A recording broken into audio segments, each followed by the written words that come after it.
Good morning and नमस्कार दोस्तों, स्वागत है आप सभी का आपके अपने YouTube channel GK search engine पर।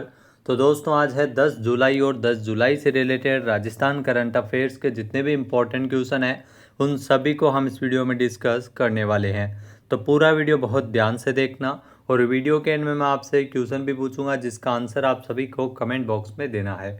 कल के वीडियो में मैंने आपसे एक क्वेश्चन पूछा था जो था राजस्थान में राष्ट्रीय ऊंट दौड़ चैंपियनशिप 2025 का पहला संस्करण कहां पर आयोजित किया गया था। तो पुष्कर में इसका आयोजन हुआ था, यानी कि ए ऑप्शन यहाँ पर बिल्कुल सही था। जिन दोस्तों ने ए ऑप्शन कमेंट बॉक्स में सही जवाब दिया था उनको हार्दिक शुभकामनाएं।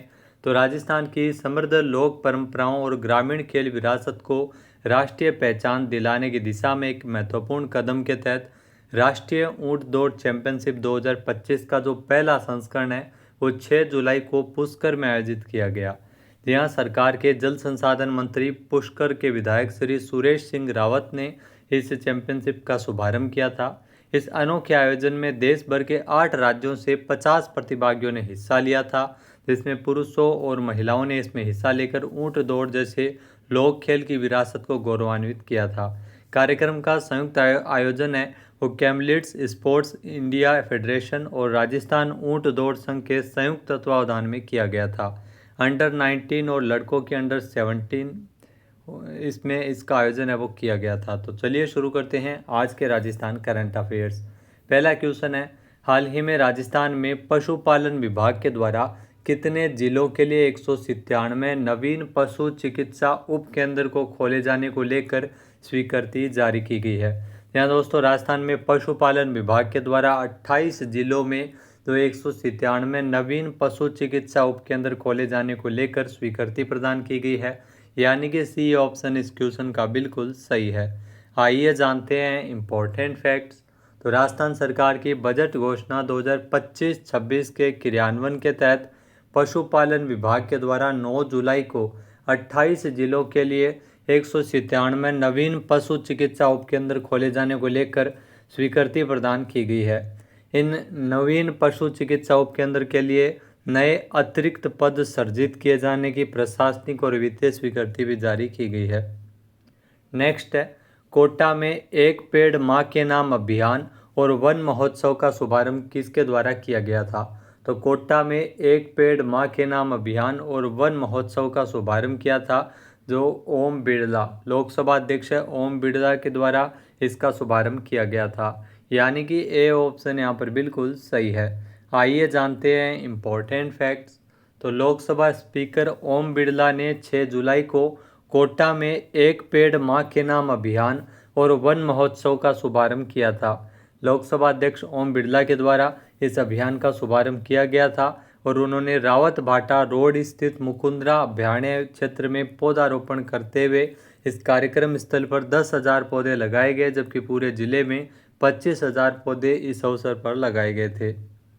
अगला क्वेश्चन है, मुख्यमंत्री पशु मंगला बीमा योजना में रजिस्ट्रेशन करवाकर किस गांव ने संपूर्ण राजस्थान में पहला स्थान प्राप्त किया है। यहाँ दोस्तों सबसे ज़्यादा रजिस्ट्रेशन मुख्यमंत्री मंगला पशु बीमा योजना की अगर बात करें तो जो दांतल गांव है वो जैसलमेर में है। इस गांव ने पूरे राजस्थान में पहला स्थान हासिल किया है इस योजना के अंतर्गत, यानी कि ए ऑप्शन यहाँ पर बिल्कुल सही है। आइए जानते हैं इम्पोर्टेंट फैक्ट्स।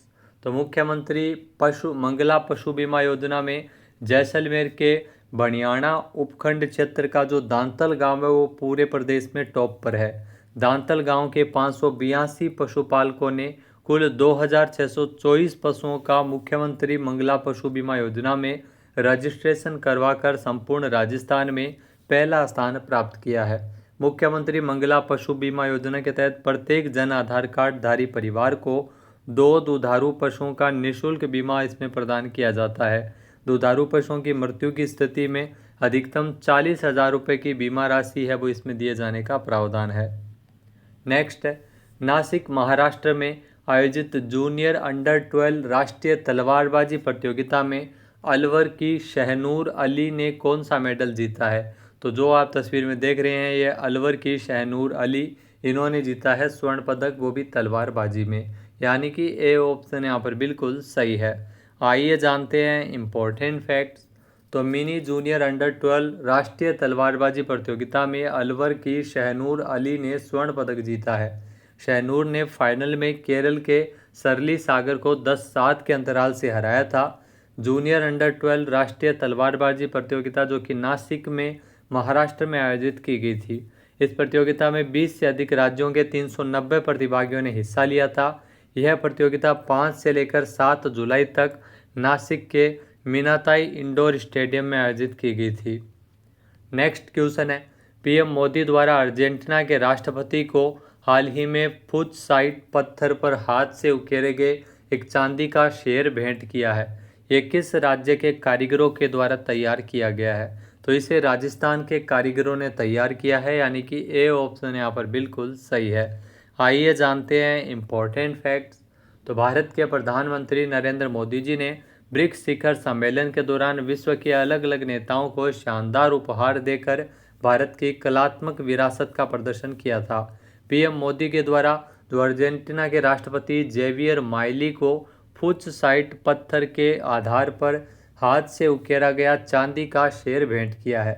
ये राजस्थान की प्रसिद्ध धातु कला और रत्न शिल्प का बेहतरीन उदाहरण है। भारत के खनिज समृद्ध क्षेत्रों से प्राप्त चांदी और फ्यूज साइट का उपयोग करते हुए राजस्थानी कारीगरों के द्वारा तैयार किया गया यह उपहार देश की समृद्ध कलात्मक और भूवैज्ञानिक विरासत को खूबसूरती से दर्शाता है। अगला क्वेश्चन है, राजस्थान में देश भर के डायबिटीज विशेषज्ञों की जो राष्ट्रीय कॉन्फ्रेंस है अजय मेरू डायबिटीज, जी हाँ अजय मेरू डायबिटीज समिट है, वो कब आयोजित की जाएगी? तो अजय मेरू डायबिटीज समिट का आयोजन है वो 12 और 13 जुलाई को किया जाएगा, यानी कि ए ऑप्शन यहाँ पर बिल्कुल सही है। और ये ध्यान रखना ये राजस्थान के अजमेर में आयोजित होगी। आइए जानते हैं इम्पोर्टेंट फैक्ट्स। तो देश भर के दो डायबिटीज़ है डायबिटीज़ समिट जो आगामी आपको बता दें कि 12 और 13 जुलाई को ये अजमेर के जयपुर रोड स्थित पैराडाइज रिसोर्ट में आयोजित की जाएगी। अजय मेरू डायबिटीज़ समिट ये 2 दिवसीय सम्मेलन में डायबिटीज़ से जुड़ी नवीनतम चिकित्सा पद्धतियों, आधुनिक दवाइयों, नवाचार और आर्टिफिशियल इंटेलिजेंस यानी एआई, इंसुलिन पंप तकनीक और उपचार की उन्नत विधियों का विस्तार से इसमें विचार विमर्श किया जाएगा, चर्चा की जाएगी। सम्मेलन में देश भर से 350 से अधिक चिकित्सा विशेषज्ञ हिस्सा लेंगे। अगला क्वेश्चन है, राजस्थान के ग्रामीण इलाकों को स्वच्छ और सुंदर और हरित बनाने के उद्देश्य से आपनो गांव साफ सुथरो गांव अभियान की शुरुआत कब की गई थी? तो यह अभियान राजस्थान में 13 जून को शुरू हुआ था, यानी कि ए ऑप्शन यहाँ पर बिल्कुल सही है। आइए जानते हैं इम्पोर्टेंट फैक्ट्स। तो प्रदेश के ग्रामीण इलाकों को स्वच्छ और सुंदर और हरित बनाने के उद्देश्य से 13 जून से राज्य में आपनो गांव साफ सुथरो गांव अभियान की शुरुआत की गई थी। इस अभियान का शुभारंभ केंद्रीय वन एवं पर्यावरण मंत्री भूपेंद्र यादव ने कोटा जिले के रामगंज मंडी के मोडक गांव से किया था। यह अभियान प्रधानमंत्री मोदी जी के स्वच्छ भारत मिशन को गति प्रदान करने के उद्देश्य से प्रदेश के हर गांव को स्वच्छता की दृष्टि से आत्मनिर्भर बनाने की दिशा में एक महत्वपूर्ण कदम है। अगला क्वेश्चन है, केंद्रीय बिजली मंत्रालय द्वारा वायबिलिटी गैप फंडिंग के अंतर्गत राजस्थान को कितने मेगावाट आवर की बैटरी ऊर्जा भंडारण प्रणाली का आवंटन किया है? यहाँ दोस्तों 4000 मेगावाट आवर की जो बैटरी ऊर्जा भंडारण प्रणाली का आवंटन है वो राजस्थान को किया गया है, यानी कि सी ऑप्शन यहाँ पर बिल्कुल सही है। आइए जानते हैं इम्पोर्टेंट फैक्ट्स। तो राजस्थान को केंद्रीय बिजली मंत्रालय के द्वारा वायबिलिटी गैप फंडिंग के अंतर्गत 4000 मेगावाट आवर की बैटरी ऊर्जा भंडारण प्रणाली का आवंटन किया है। भारत सरकार के पावर सिस्टम डेवलपमेंट फंड से दी जाएगी। यहाँ राजस्थान को 4000 मेगावाट आवर की जो बैटरी ऊर्जा भंडारण प्रणाली के लिए 18 लाख रुपए प्रति मेगावाट आवर की दर से 720 करोड़ रुपए की जो केंद्रीय सहायता राशि है वो राजस्थान को मिलेगी। ये पावर सिस्टम डेवलपमेंट फंड के माध्यम से दी जाएगी। इस आवंटन के फलस्वरूप राज्य में बैटरी ऊर्जा भंडारण प्रणालियों के विकास को गति मिलेगी, जिससे सौर और पवन ऊर्जा जैसे अक्षय स्रोतों से उत्पन्न बिजली की संरक्षित कर आवश्यकता अनुसार उपयोग में लाया जा सकेगा। अगला क्वेश्चन है, पीएम मोदी को किस देश का सर्वोच्च नागरिक सम्मान है वो मिला है, जो उनका 26वां वैश्विक पुरस्कार है? तो ये मोस्ट इम्पोर्टेंट है। ब्राज़ील ने भी जो ब्राज़ील का सर्वोच्च नागरिक सम्मान है वो भारत के प्रधानमंत्री मोदी जी को दिया है और 26वां वैश्विक पुरस्कार जो पीएम मोदी को मिले हैं। आइए जानते हैं इम्पोर्टेंट फैक्ट्स। तो पीएम मोदी को ब्राज़ील का सर्वोच्च नागरिक सम्मान मिला है जो कि 26वां वैश्विक पुरस्कार है। यहाँ भारत के प्रधानमंत्री नरेंद्र मोदी जी को ब्राज़ील के सर्वोच्च नागरिक सम्मान grand collar of the nation order of the southern cross से सम्मानित किया है। यह पुरस्कार ब्राज़ील के राष्ट्रपति लुइज इनासियो लूला दा सिल्वा के द्वारा प्रदान किया गया है। यह सम्मान भारत ब्राज़ील संबंधों के सुदृढ़ीकरण और क्षेत्रीय और वैश्विक सहयोग को बढ़ाने में प्रधानमंत्री मोदी जी के योगदान को मान्यता देता है। नेक्स्ट जो क्वेश्चन है, सरदार वल्लभ भाई पटेल कृषि विश्वविद्यालय मेरठ में कृषि प्रौद्योगिकी नवाचार केंद्र का उद्घाटन किसके द्वारा किया गया था? तो कृषि प्रौद्योगिकी नवाचार केंद्र का उद्घाटन किया था धर्मेंद्र प्रधान ने। जी हाँ, केंद्रीय मंत्री धर्मेंद्र प्रधान के द्वारा इसका उद्घाटन किया गया था, यानी कि बी ऑप्शन यहाँ पर बिल्कुल सही है, जो कि शिक्षा मंत्री है। आइए जानते हैं इम्पोर्टेंट फैक्ट्स।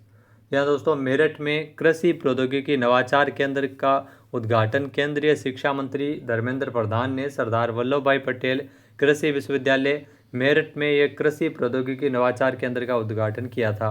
आईआईटी रोपड़ कृषि में जो कृत्रिम बुद्धिमत्ता यानी एआई यानी आर्टिफिशियल इंटेलिजेंस के लिए उत्कृष्टता केंद्र का नेतृत्व कर रहा है। जी हाँ, धर्मेंद्र प्रधान ने किसान उन्मुख अनुसंधान और स्टार्टअप्स को समर्थन देने के लिए एक कौशल विकास केंद्र की भी घोषणा की है। अब बात करते हैं आज के हमारे क्विज की, जिसका आंसर आप सभी को कमेंट बॉक्स में देना है। तो आज का क्विज है, बीकानेर के किस गांव में पहला बालिका सैनिक स्कूल शुरू किया जाएगा? एक बार फिर से सुनिएगा, बीकानेर के किस गांव में पहला बालिका सैनिक स्कूल शुरू किया जाएगा? सही आंसर आपको कमेंट बॉक्स में देना है। और अगर ये वीडियो आपको पसंद आए तो इसे आप लाइक और शेयर करना बिल्कुल ना भूलिएगा। चैनल पे नए जुड़े हैं, सब्सक्राइब नहीं किया है तो अभी सब्सक्राइब बटन पर क्लिक करें। इसके अलावा Rajasthan current affairs exam booster course, जिसका लिंक आपको वीडियो के डिस्क्रिप्शन बॉक्स में मिल जाएगा। और यहाँ पर आपको जनवरी से लेकर दिसंबर 2025 तक के राजस्थान करंट अफेयर्स व्याख्या सहित आपको मिलते रहेंगे। प्रतिमाह ये अपडेट होता है, हर 7वें दिन आपको मॉक टेस्ट के द्वारा पूरा करंट अफेयर्स अपडेटेड मिलता है। 2024 का राजस्थान करंट अफेयर्स भी आप व्याख्या सहित है वो प्राप्त कर सकते हैं। 1000 से ज़्यादा क्वेश्चन है। इसके अलावा अन्य महत्वपूर्ण पीडीएफ भी जो परीक्षा की दृष्टि से महत्वपूर्ण है वो भी आप यहाँ से पढ़ सकते हैं। जय हिंद, जय भारत, जय राजस्थान।